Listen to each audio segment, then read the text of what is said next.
Hello explorers and welcome to another video. Today we are at Advent of Code Day 2 and here we have a new problem to solve. Our elves were out in space and were gallivanting around the galaxy with their int code program computer, and it caught fire and we need to help them and rebuild a new computer and figure out what went wrong and give them their solutions to their problem. And this computer is pretty simple. It works with using memory positions in order to do arithmetics, and you have two operations that can happen, either addition or multiplying. And you also have an operation for exiting the program. So first off, we have 1, that's an add, and we have 2, that's the multiplication, and 99, that's the end of the program. So that's our opcodes, they are called.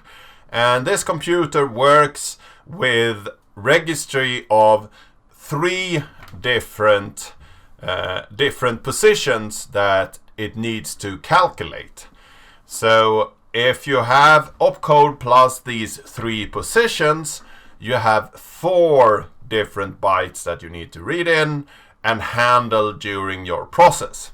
But you need to have all the memory because the memory positions will be anywhere in our program. So if, for instance, it's pointing to memory position 1 or 0, it will point to somewhere in our program, so it can change the logic all over. So there are no safe places. So if you have a really bad program, you can actually run into the situation that you overwrite the ending of the program and so on. But if you come to a place where you are executing an opcode that is not known by the program, it will stop and throw an error. To give some examples here, if we have this little program they had here, they split it up into 4 bytes, as you see, and then they calculate the 4. So they first stopped with the 1, that's an addition of position 9 and 10, and 9th position is 30 and 10th position is 40, and that should be placed into the 3rd position, so into this 3 here, because it's 0 indexed, this little memory buffer.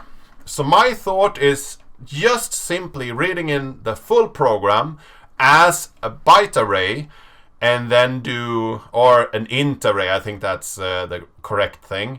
And then from there I just do the program logic using the different opcodes, and I think I will do a loop where I will move the memory position, or perhaps a for loop where I change the position in the program so I can go to the next opcode that I want to handle. If I find anything that should be done, I think we'll do that in a switch case. So this will be something that reacts to the different memory positions. That's my thought, at least.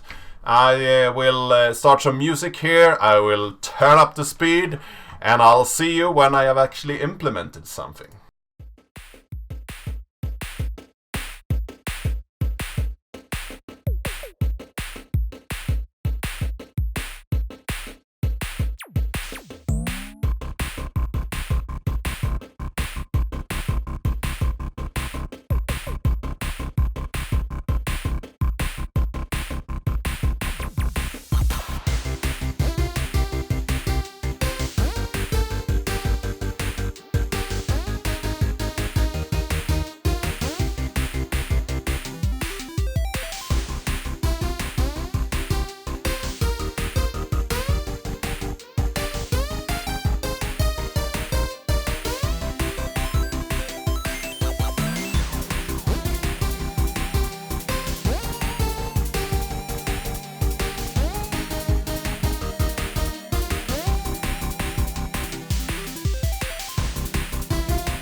And we are back, and now I have written the program that I have figured out so far, and I was a little bit confused, I must say, that it actually came out the way it did.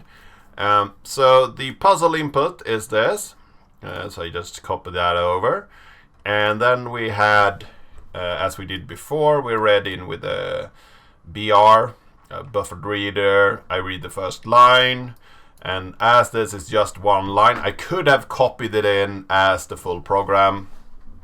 I remember that after I have actually written the code, so I kept it in.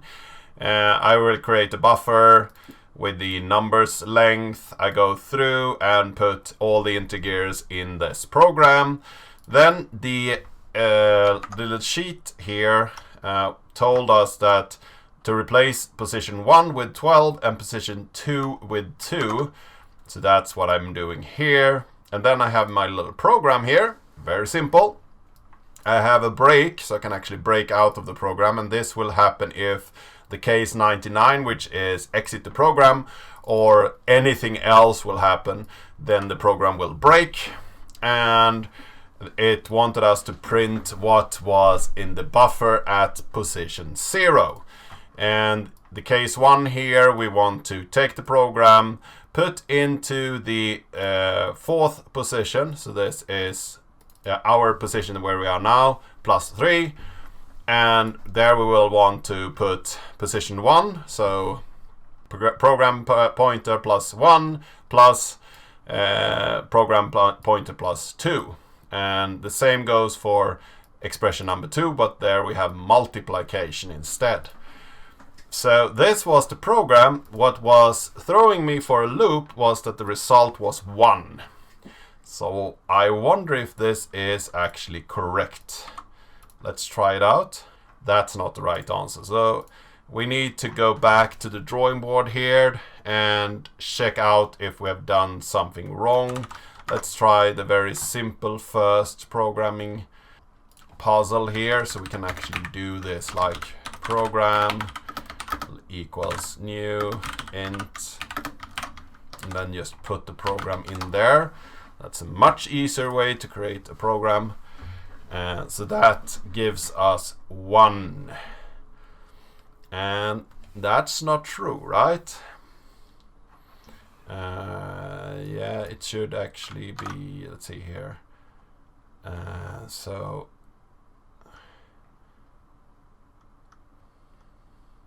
no, that's not right. So what is the problem here? No. We want to put the result in. Yeah, I have one redirection too few. So that's our problem here. So I actually want to have it like this. It's a little bit harder to read, but pretty much if we have something pointed out in the program by the position, we want to look that up. So that's the actual logic that we want to run. The same goes for multiplication. And why IntelliJ wants to play around with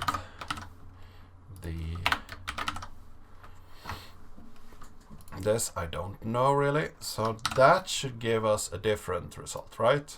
Because now we are actually looking at the position. So now we get to 2, right? So we can take one more example just to be safe. So we have this example, also very simple, like that. And that should yield what?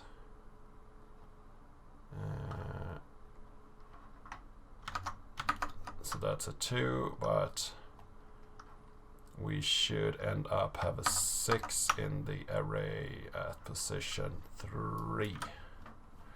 right? So that's 6, yeah? So that's the correct.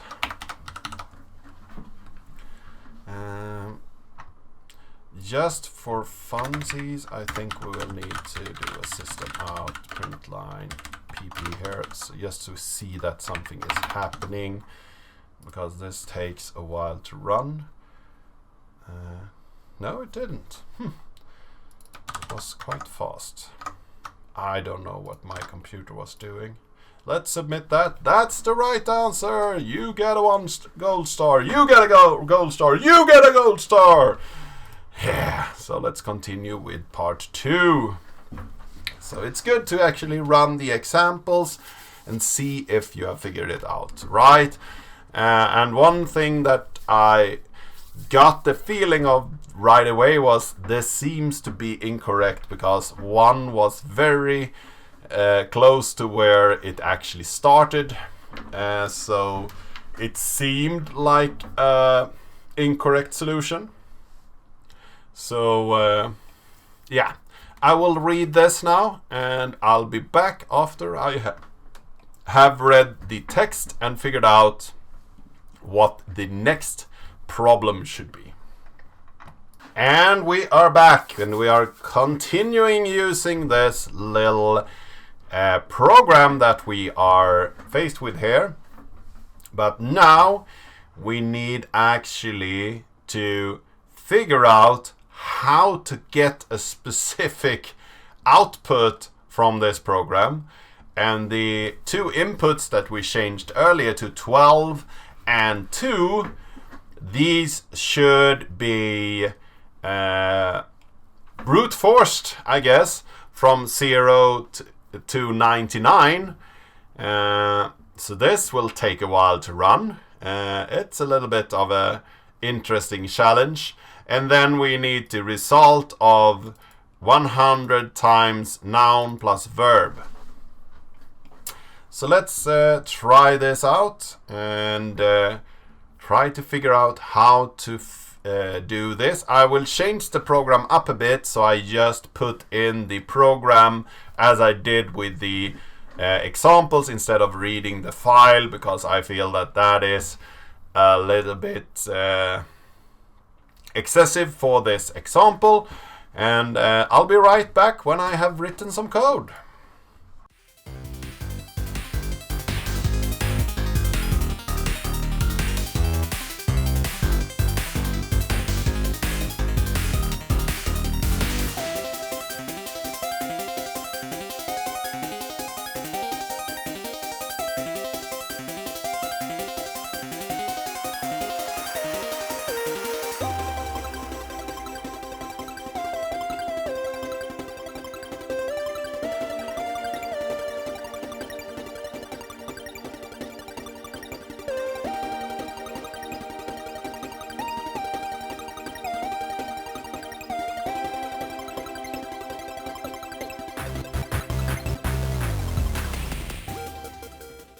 And we are back. So first off, I created these 4 loops that will go around my main program, and I have moved the program over to just initialize it by this int array. So we need to reinitialize the program every run, and then I will set the values of x and y here, so they will be starting the program with this specific input. And then I run my program. I haven't changed the actual program logic here, except for IntelliJ's indenting. So when that's fixed up here, then when the program breaks, I will check if the program has the specific value we are looking for, and then I will print out which noun and verb it was actually found at, so x and y. And then I will print out this little calculation that they had 100 times noun plus verb.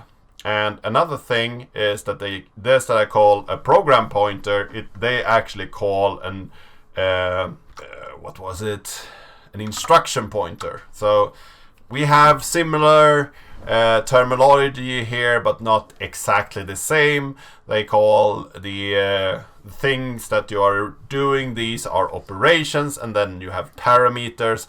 I'm pretty well versed in writing assembly code, and then you have a program pointer, and you have this opcodes and different registers where you save things. But the address thing is pretty much the similar. So let's run this program and see if it takes forever to run, or it was actually done quite fast.